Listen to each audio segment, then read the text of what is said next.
Praise lord. ప్రభువైన యేసుక్రీస్తు నామములో అందరికీ వందనములు. ఈ దినము దేవుని వాక్యంలో నుంచి మొదటి సమూయేలు 31వ అధ్యాయము 9వ వచనం.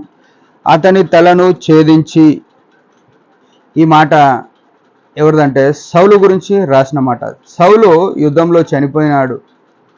చనిపోయిన తర్వాత అతని తలను ఫిలిష్తీయులు ఛేదిస్తూ వచ్చినారు. అతని మొండెం తీసుకుపోయి గొల్గొతా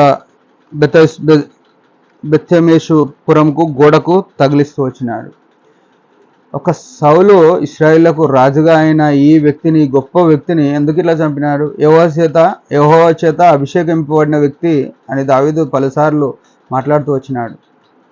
ఇక్కడ చూస్తే ఎందుకు అట్లా అయినాడు అని ఆలోచన చేస్తే, దేవుడు ఒక పని చెప్పినాడు సౌలుకు. అమాలేకీయులను హతం చేయమని చెప్పినాడు. ఆయనే ఆ పని సంపూర్తిగా చేయలేదు. అయితే అప్పుడు ఏమన్నాడు? మొదటి సమూయేలు 17వ అధ్యాయంలో చూసినట్టయితే 15వ అధ్యాయం 15వ అధ్యాయంలో 17వ వచనంలో ఏమంటారు? అందుకు సమూయేలు, నీ దృష్టికి నీవు అల్పంగా ఉన్నప్పుడు ఇశ్రాయేలు గోత్రములకు శిరస్సువైతివి. యెహోవా నిన్ను ఇశ్రాయేలు మీద రాజుగా అభిషేకించాను. ప్రభునందు ప్రియమైన వారులారా, తన జీవితంలో తాను అల్పంగా ఉన్నప్పుడే ప్రభు ఎంపిక చేసుకొని ఇశ్రాయేలు గోత్రములకు శిరస్సుగా చేసినాడు. మొట్టమొదటి రాజుగా అభిషేకిస్తూ వచ్చినాడు. ఎంతో గొప్ప విషయం, ఎంతో ఘనకార్యం ఇది. ఆయనను రాజుగా అభిషేకించినాడు. ప్రభునందు ప్రియమైన వారులారా, మన జీవితాల్లో కూడా మనము అల్పంగా ఉన్నాం. లోకంలో మనకు ఎన్నిక లేదు, ఎంపిక లేదు. పాపం చేత మనము అమ్మబడిన వారము. మనం దుష్టత్వంలో కొనసాగుతున్న వాళ్ళం. అట్లాంటి వాళ్ళ కొరకు యేసు ప్రభు ఏం చేసినాడు? కలువరి శిలువలో మన కొరకు ప్రాణం ఇచ్చి తన రక్తం ద్వారా విమోచించి రాజులుగా యాజకులుగా చేసినారు. రాజులుగా యాజకులుగా ఉన్న మనము దేవుని పని, సౌలు తప్పిపోయినట్టుగా మనం ఇక్కడ తప్పిపోతున్నామా? ఆయన ఫిలిష్తీయులను హతం చేయమన్నాడు, సంపూర్తిగా హతం చేయమన్నాడు. 15:3వ వచనంలో మొదటి సమూయేలులో ఉంటుందన్నమాట. ఒక లిస్ట్ ఇస్తూ వచ్చినాడు. ఆ లిస్టు ప్రకారము గొర్రెలను, గాడిదలను, పసిపిల్లలను, రాజును సమస్తం చంపేయని చెప్పినప్పుడు ఆయన కొన్ని మిగిలిస్తూ వచ్చినాడు. ప్రభునందు ప్రియమైన వారులారా, నిన్ను నన్ను విమోచించడానికి యేసుక్రీస్తు ప్రభు కూడా మనకు కూడా ఒక లిస్టు పెడుతూ వచ్చినాడు. కొన్ని వదిలేసుకోమని చెప్పినాడు. మనము పాపము సంబంధమైన ప్రతి ఒక్కటి కూడా, మన హృదయాలోచనలు, మనకు వచ్చే దురాలోచనలు, మనము చేసే ప్రతి పనిని కూడా పాప సంబంధమైన తీసేసుకోవాలి అని దేవుడు కోరినాడు. అవి తీసేసుకుంటున్నామా లేదా? ఇంకా అతి ప్రాముఖ్యమైన విషయం ఏంటంటే, దావీదు మీద విషపు చూపు నిలుపుతూ వచ్చినాడు సౌలు. ఒక రాజు తన ప్రజల మీద ప్రేమ కలిగి ఉండాలి, కానీ విషపు చూపు ఉండొద్దు.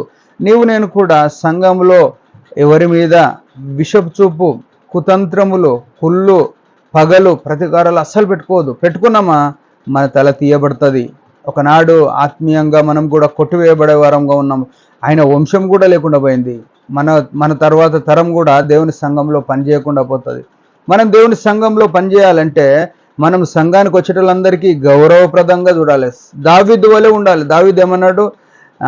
నేను యెహోవా చేత అభిషేకించిన వానికి హాని చేయనని చెప్పినాడు. ఈనాడు సంఘంలో ఎంతోమంది అభిషేకం చేసిన వాళ్ళు ఉన్నా, వారందరిని ఇష్టం వచ్చినట్టు మాట్లాడే పరిస్థితిలో, దుష్ట దినాల్లో మనం ఉన్నాం. ఒకవేళ మనం అదే రీతిగా ఈ దినం సరి చేసుకోకపోతే, అదే రీతిగా కొనసాగుతూ ఉంటే, దేవుని నుంచి శాపము, దేవుని నుండి నింద తెచ్చుకొని ఎంత నింద చూడండి. సౌలుకు తలదీయబడుతూ వచ్చి మొండెముగ ఒక రాజుకు జరగవలసిన సమాధి జరగలేకపోయింది. ఎంతో విచారకరమైన విషయం కదా. పనికి రానోన్లాగా అయిపోయింది పరిస్థితి. ఉదయకాలం మనం కూడా మన జీవితాలను పరిశీలన చేసుకున్నాం. దేవుడు చెప్పే పని మనల్ని కూడా నీచులుగా ఉన్నప్పుడే రక్షించుకున్నాడు. మనలో ఇశ్రాయేలుకు ఆయనను రాజుగా చేసినట్టుగా మనల్ని లోకంలో రాజులైన యాజగుంపుగా మార్చినాడు. అది మర్చిపోవద్దు. దేవుని ప్రజలైన వారికి మనం సన్మానించాలి, మనం గౌరవించాలి. వారు ఏమన్నా హాని చేయని, వారు ఎట్లన్నాడు? సౌలు ఎంత హాని చేసినా దావీదు ఏనాడు కూడా ఆయన అగౌరవంగా మాట్లాడలేదు. మనం కూడా అట్లా ఉంటేనే మనం దేవుని ప్రజలముగా, దేవునికి సంబంధించిన వారంగా అవుతాం. దావీదేమో రాజుగా వర్ధిల్లుతూ వచ్చినాడు. సౌలు కుటుంబం ఏమో ఈ రకంగా, ఆయనకు 3 కుమారులు కానీ ఒకటే దినం చనిపోయినారు. సౌలు కూడా మెడ తీయబడుతూ వచ్చింది. ప్రభునందు ప్రియమైన వారులారా, ఎంత దుఃఖకరమైన విషాదమైన గాథ ఒక రాజుది ముగిసింది. మనం కూడా అట్లా ఉండొద్దు.